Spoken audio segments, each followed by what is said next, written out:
ശബരിമലയുമായി ബന്ധപ്പെട്ട പ്രശ്നത്തിൽ ഏറ്റവും അധികം ഹാനികരമായിട്ട് പ്രശ്നമുണ്ടായത് CPM എന്ന് പറയുന്ന പാർട്ടിയാണ്. ഇതേ പാർട്ടിയുടെ നേതൃത്വത്തിൽ ശബരിമല തന്ത്രിക്കെതിരായിട്ടുള്ള ചില നീക്കങ്ങൾ നടക്കുന്നു. അത് കോടതി വരെ എത്തിയെന്നും കേൾക്കുന്നു. നമുക്ക് കുറെ കാലമായിട്ട് അറിയാവുന്നതാണല്ലോ, CPM അവരുടെ ഒരു ഭരണത്തിലാണ് ഈ ശബരിമലയും ഒക്കെ നടന്നു പോകുന്നത്. അതെ, തുടർച്ചയായിട്ടുള്ള പ്രസിഡന്റുമാർ വന്നു, അവർ തുടർച്ചയായിട്ട് അതിൻ്റെ അകത്ത് അഴിമതിയും നടത്തിയിരുന്നു. അതിന് ഭരണകൂടത്തിൻ്റെ സംരക്ഷണ കവചവും ഉണ്ടായിരുന്നു. ഇപ്പോൾ ഹൈക്കോടതി തന്നെ പറഞ്ഞിരിക്കുന്നത് ഇതൊക്കെ ഇപ്പോൾ പിടിച്ചവരിലും മുകളിലേക്ക് ഇത് പോകണം എന്നാണല്ലോ പറഞ്ഞിരിക്കുന്നത്. രമേശ് ചെന്നിത്തലയാണെങ്കിൽ ഇതിന് രാജ്യാന്തര മാനം ഉണ്ട് എന്ന് പറഞ്ഞിട്ട് മൊഴി കൊടുക്കാൻ പോകുന്നു എന്നും പറയുന്നു. അപ്പോൾ ഇത് താഴമൺ തന്ത്രി കുടുംബത്തിൻ്റെ അവകാശമില്ല ശബരിമലയിൽ എന്ന് പ്രഖ്യാപിക്കുക ഒരാവശ്യം. പന്തളം കൊട്ടാരത്തിനും ശബരിമലയിൽ ഒരു അവകാശവും ഇല്ലെന്ന് പ്രഖ്യാപിക്കുക. തിരുവാഭരണം ബോർഡ് ഏറ്റെടുക്കുക, ബോർഡിൻ്റേതാണ് എന്ന് പ്രഖ്യാപിക്കുക. ഇതാണ് ഹൈക്കോടതിയുടെ മുമ്പിൽ ഉയർത്തിയ പ്രധാനപ്പെട്ട ആവശ്യങ്ങൾ. അപ്പോൾ ഹൈക്കോടതി പറഞ്ഞത് സമൂഹത്തിൻ്റെ മതപരമായ ആചാരങ്ങളിൽ എങ്ങനെ കോടതി ഇടപെടും എന്ന് കോടതി ചോദിച്ചു. അതങ്ങനെ മതപരമായിട്ട് നടന്നു വരികയാണല്ലോ. മതപരമായ കാര്യങ്ങളിൽ കോടതി ഇടപെട്ടിട്ട് അത്തരം ആചാരങ്ങൾ ലംഘിക്കേണ്ട കാര്യം കോടതിക്കില്ല. അതാണ് കണ്ടെത്തിയത്. പ്രധാനമായും 4 ആവശ്യങ്ങളായിരുന്നു ഇതിൽ ഉന്നയിച്ചിരുന്നത്. 1, ശബരിമല ക്ഷേത്രത്തിലോ ആസ്തികളിലോ പന്തളം രാജകുടുംബത്തിന് ഒരവകാശവും അധികാരവുമില്ല എന്ന് കോടതി പ്രഖ്യാപിക്കുക.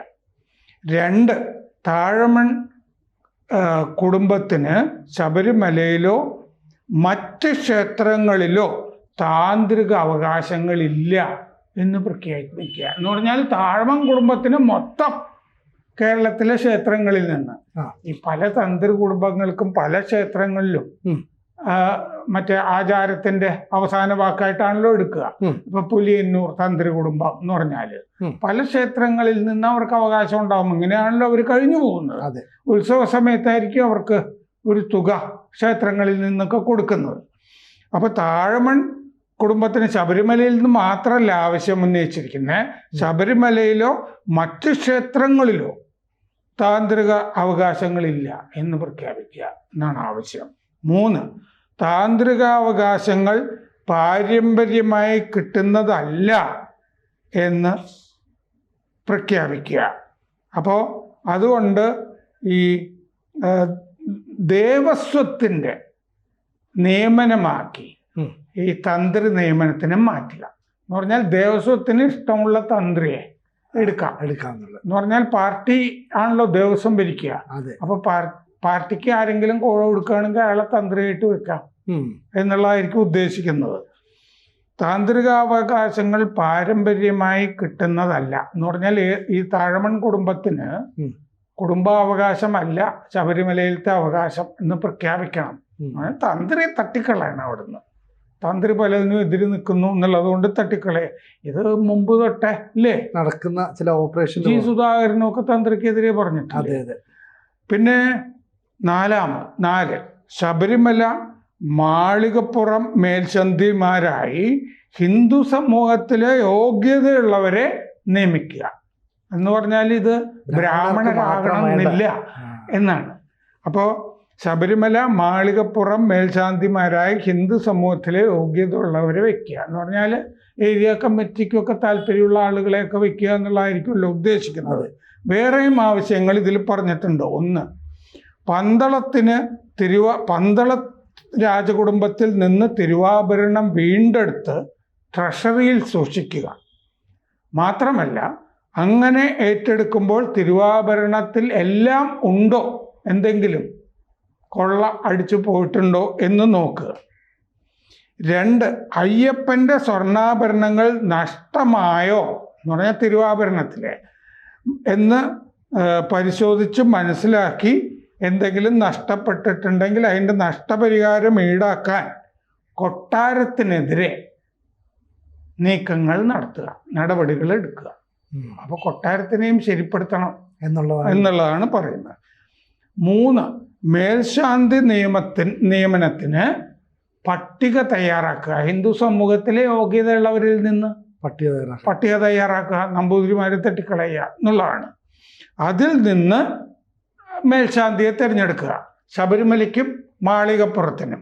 ഇപ്പോഴത്തെ നറുക്കെടുപ്പ് സമ്പ്രദായം ഉപേക്ഷിക്കുക.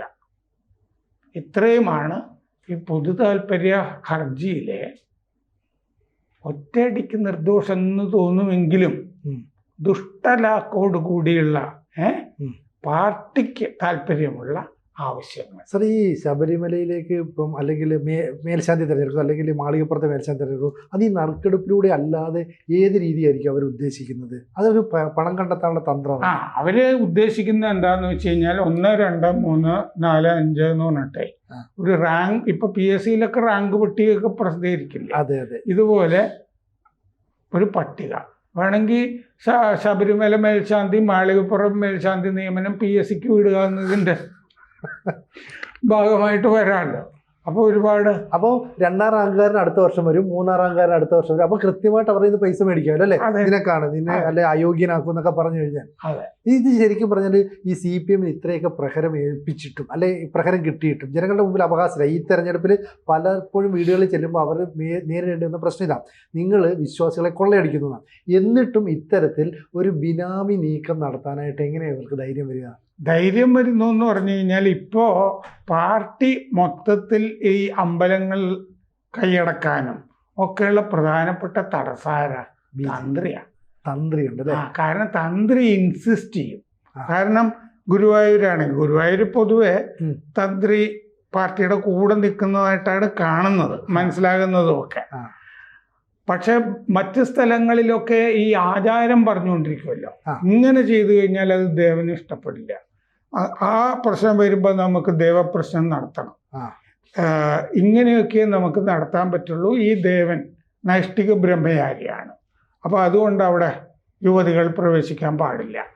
ഇങ്ങനെ ഒരുപാട് കാര്യങ്ങൾ ആചാരത്തിൽ മുക്കുന്ന അല്ലേ? അതെ, പാർട്ടി നോക്കുമ്പോൾ ആചാരത്തിൽ മുക്കി പാർട്ടിക്ക് വിഘ്നം ഉണ്ടാക്കുന്ന ആളുകളാണ് ഈ തന്ത്രിമാര്. തൊടാൻ പറ്റുന്നില്ല.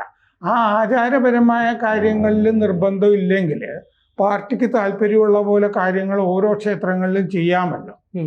വേണമെങ്കിൽ അവിടെ ഇപ്പോൾ അമ്പലത്തിൻ്റെ മുമ്പിൽ മറ്റേ അരിവാൾ ചുറ്റിക നക്ഷത്രം കൊടിയും ഒക്കെ ഉയർത്തിയില്ലേ? അതെ, അങ്ങനെയൊക്കെ വേണമെങ്കിൽ അവിടെ പാർട്ടി പരിപാടികൾ നടത്തുകയോ, മലബാറിലൊരു അമ്പലത്തിൻ്റെ അവിടെ ഇതുപോലത്തെ പല പരിപാടികളും നടന്നായിട്ടൊക്കെ നേരത്തെ റിപ്പോർട്ടുകൾ വന്നിരുന്നതാണ്. അപ്പോൾ ആചാരങ്ങൾ മുഴുവൻ തിരുത്തുക എന്ന് പറയുന്ന സംഭവം ഉണ്ടല്ലോ, അത് ചെയ്യാൻ പറ്റും. പാർട്ടി വിചാരിക്കുന്നത് പോലെ ഓരോ അമ്പലങ്ങളും പതുക്കെ വെള്ളം ചേർക്കാൻ പറ്റും. ആചാരപരമായ കാര്യങ്ങളിൽ വെള്ളം ചേർക്കാൻ പറ്റും. അങ്ങനെ പോകെ യുവതീ പ്രവേശവും ഒക്കെ ശബരിമലയിൽ നടത്തിയെടുക്കാൻ പറ്റും പല സ്ഥലത്തും. എന്ന് പറഞ്ഞാൽ ഈ ഹിന്ദുത്വയിൽ നിന്ന് മൊത്തത്തിൽ ഇതിനെ മോചിപ്പിക്കാൻ പറ്റും. കാരണം പല ക്ഷേത്രങ്ങളുമായിട്ട് ബന്ധപ്പെട്ടിട്ട് ഈ RSSും ഒക്കെ ഇല്ലേ ശാഖ നടത്തിപ്പ് ഇത്തരം കാര്യങ്ങളൊക്കെ നടക്കുന്നില്ലേ? അതുപോലെ വേദപാരായണമൊക്കെ നടക്കുന്നുണ്ട്, പഠന ക്ലാസ്സുകൾ പല ക്ഷേത്രങ്ങളോടും അനുബന്ധിച്ച് നടക്കുന്നുണ്ട്. ആ വേദപഠന ക്ലാസ്സുകളൊക്കെ മാർക്സിസ്റ്റുകളായ വേദശാസ്ത്രിമാരും ഒക്കെ അല്ലേ, അവർ വന്നിട്ട് ഇതിൻ്റെ ഉള്ളിൽ കൂടി ശകലം മാറ്റുവിൻചട്ടങ്ങളെ മറ്റേ നിങ്ങൾക്ക് നഷ്ടപ്പെടാൻ ചങ്ങല മാത്രമേ ഉള്ളൂ എന്നൊക്കെ പറയാം എന്ന് ലെനിൻ പറഞ്ഞിട്ടുണ്ട്, മാർക്സ് പറഞ്ഞിട്ടുണ്ട്. ഇതൊക്കെ അതിൻ്റെ കൂട്ടത്തിൽ ചേർത്ത് പറയാമല്ലോ.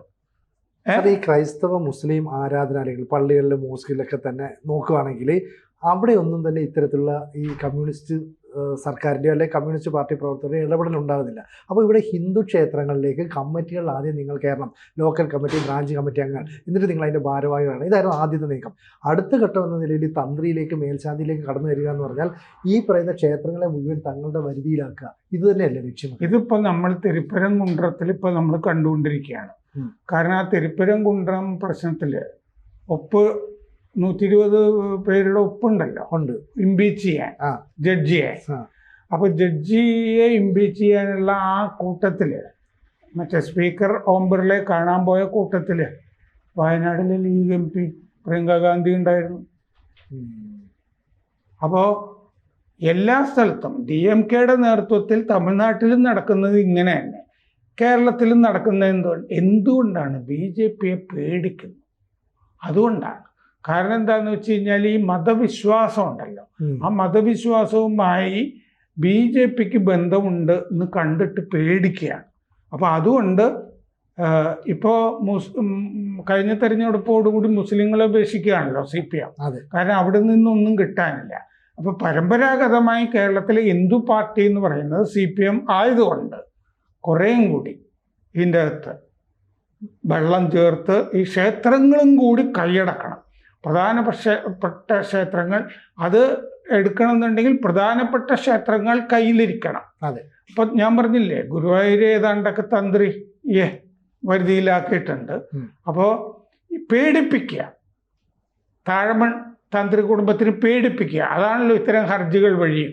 ഈ ശബരിമല കേസ് തന്നെ ഇവർ തന്ത്രിയെ പേടിപ്പിക്കാനായിട്ട് ഉപയോഗിക്കുമല്ലോ. പാർട്ടി വിട്ടു, എന്നാലും അടുത്ത പാർട്ടിക്കാരനെ ആയിരിക്കുമല്ലോ വെക്കുക.